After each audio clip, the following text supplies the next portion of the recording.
દિવાસા ગામના લોકો ખરાબ રસ્તાઓ મુદ્દે મામલતદાર કચેરીએ દોડી ગયા। દિવાસા ગામલોકો દ્વારા માંગરોળ મામલતદાર કચેરીએ લેખિત રજૂઆત કરી।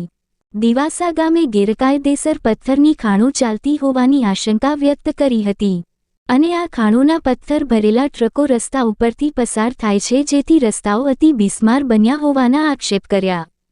વિદ્યાર્થીઓને સ્કૂલે જવામાં ભારે હાલાકી ભોગવવી પડે છે અને અનેક વિદ્યાર્થીઓ સાયકલ ઉપરથી પડી જવાથી નાના મોટા અકસ્માત તેમજ ફ્રેક્ચર થવાના પણ બનાવો બન્યા હોવાનું ગામલોકોએ જણાવ્યું હતું।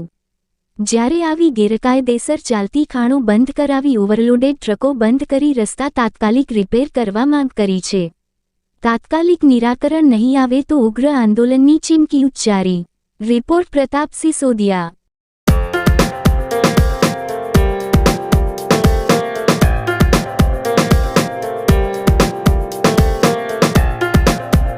આ બાબતમાં અમે અરજી કરી। હવે જો અહીંયાથી કઈ નહીં કરે તો અમે આગળ પણ જઈશું।